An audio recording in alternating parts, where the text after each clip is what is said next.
আসসালামু আলাইকুম সুপ্রিয় দর্শক শ্রোতা। বাংলাদেশের নির্বাচন যত গনিয়ে আসছে, বাংলাদেশের রাজনীতির খেলা যেমন জমছে, তার সাথে সাথে বাংলাদেশ ভারতের সম্পর্কর সেই খেলাও কিন্তু মধুরভাবে জমে উঠছে। ইতিমধ্যেই আপনাদের আরেকটি নতুন তথ্য দেই। সেই তথ্যটি হচ্ছে ভারতের প্রজাতন্ত্রী দিবসে বাংলাদেশের জাতীয়তাবাদী দল বিএনপির চেয়ারম্যান জনাব তারেক রহমানকে আমন্ত্রণ জানিয়েছেন। এখন প্রশ্ন হলো, বাংলাদেশের এই সর্ববৃহৎ রাজনৈতিক দলের যিনি এই মুহূর্তে প্রধান কাণ্ডারি জনাব তারেক রহমান কি ভারতের প্রজাতন্ত্রী দিবসে ভারতে যাবেন, না বাংলাদেশে ভারতের যে হাই কমিশন আছে সেই হাই কমিশনের অফিসে যাবেন? এটাই এখন দেখার বিষয়। ঠিক এমন একটি সময়ে এই ভারতের প্রজাতন্ত্রী দিবস 26শে জানুয়ারি, খুব ক্রুশিয়াল একটি সময়। ফেব্রুয়ারির 12 তারিখে বাংলাদেশের নির্বাচন, যে নির্বাচনটিতে বাংলাদেশ জাতীয়তাবাদী দল বিজয়ী হয়ে আসুক, ভারতের পক্ষ থেকে এরকম একটি চাওয়া কিন্তু আছে। ভারত এখন চাচ্ছে যে বাংলাদেশ জাতীয়তাবাদী দল বিএনপির সাথে তাদের সম্পর্কটা সেই শেখ হাসিনার মতো স্বামী স্ত্রীর সম্পর্ক, রক্তের সম্পর্ক একটা করার জন্য। তো এই জন্যই ভারতের অনেক বিশ্লেষক বলছেন, হ্যাঁ, বাংলাদেশের মানুষ তো একটি সময় বলেছে, যে বাংলাদেশের জনগণ একটি সময় আমাদেরকে বলেছে, রাজনীতিবিদরা বলেছে যে তোমরা শুধু আওয়ামী লীগের সাথে সম্পর্ক রাখো, বিএনপির সাথে তো সম্পর্ক রাখো না, তোমরা কেন রাখো না? তো আমরা এখন বিএনপির সাথে সম্পর্ক রাখতে চাই, বিএনপির সাথে সম্পর্ক করতে চাই। মানে কত বড় দূরত্বতা বুঝতে পারছেন আপনারা? মানে শেখ হাসিনা যখন রাষ্ট্র ক্ষমতায় ছিল, বিএনপিকে ইচ্ছে মতো বাস দিয়েছে। এখন শেখ হাসিনা পালাইছে, এখন তারা উল্টা কথা বলছে, তোমরাই তো বলছো আমরা বিএনপির সাথে সম্পর্ক রাখি না। এখন আমরা বিএনপির সাথে সম্পর্ক ভালো করতে চাচ্ছি। বিএনপির যিনি প্রধান, তাকে আমরা এখন আমন্ত্রণ জানাচ্ছি ভারতে আসতে। তিনি যদি ভারতে না আসেন, তাহলে বাংলাদেশের যেই হাই কমিশনার আছে, হাই কমিশনে যাবেন, যে সেখানে ভারতের যে প্রজাতন্ত্রী দিবস আছে সেই উৎসব পালন করবেন। মানে কত সুন্দর একটা কথা না? মানে বাংলাদেশের অনেক সবচেয়ে বড় রাজনৈতিক দল বিএনপির অনেক কী করা উচিত? ঢাকঢোল পিটে ভারতের প্রজাতন্ত্রী দিবসে ভারতের হাই কমিশনে গিয়ে উপস্থিত হওয়া উচিত, নাকি উপস্থিত হওয়া উচিত না? এটা অবশ্য বাংলাদেশের জাতীয়তাবাদী দল বিএনপি নির্ধারণ করবে।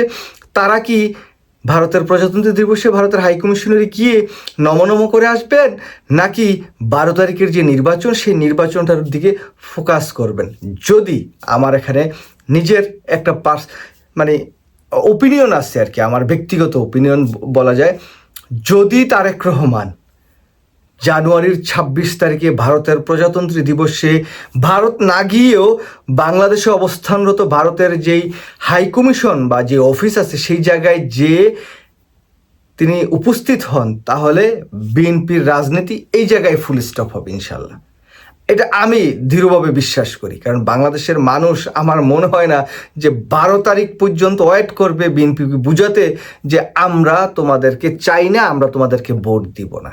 শুধুমাত্র যদি জনাব তারেক রহমান বা কেউ যদি যায় সেখানে, তবে বিএনপির পক্ষ থেকে বিএনপির যে কোনো একজন চেলাপেলা সাধারণ একজনকে দিয়ে একটা নোট পাঠায় দাও যে তোমাদের প্রজাতন্ত্রী দিবসে আমরা তোমাদের সাথে সহমর্মিতা জানাই, ভালোবাসা জানাই, সব কিছু জানাই, তোমরা ভালো থাকো, সুখে থাকো। যদি এটা করেন, এটা রাষ্ট্রীয়ভাবে সৌহার্দ্যপূর্ণ সম্পর্ক, একটা দেশের কূটনীতিককে তিনি একটু শুভেচ্ছা জানাতে পারেন, অভিনন্দন জানাতে পারেন, এটা পর্যন্ত স্বাভাবিক। যদি বিএনপি এটা করেন, তাহলে বিএনপির রাজনীতিটা বাংলাদেশে এই 12ই ফেব্রুয়ারি যে নির্বাচন, 13দশ জাতীয় সংসদ নির্বাচন, সেই জায়গায় ঠিক থাকবে। হাড্ডাহাড্ডি একটা লড়াই হবে।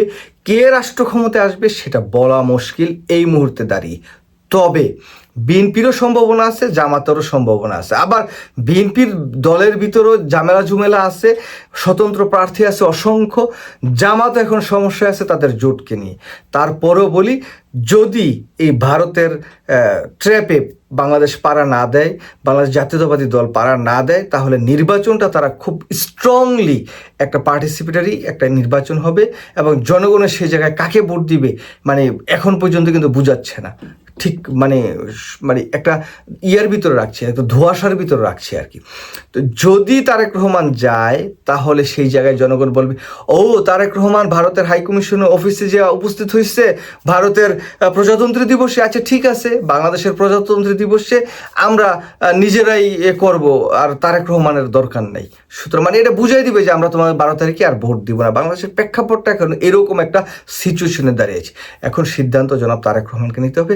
তারেক রহমান ভারতে যাবেন, না ভারতের হাই কমিশনারে যাবেন, না তিনি তার পার্টি বিষয়ে বসে নির্বাচন পরিচালনা যেভাবে করছেন সেটা করবেন, এবং তার দলের ভিতরে অভ্যন্তরে কোন দলটা লেগে আছে, যে স্বতন্ত্র প্রার্থীগুলো এখনো বসাতে পারে না, সেই স্বতন্ত্র প্রার্থীদেরকে মানে হাত পা ধরে তেল মালিশ টালিশ করে এদেরকে বুঝায় টুঝে বসানো যদি যায়, তাহলে জনাব তারেক রহমান নির্বাচনটা ভালোভাবে করতে পারবেন।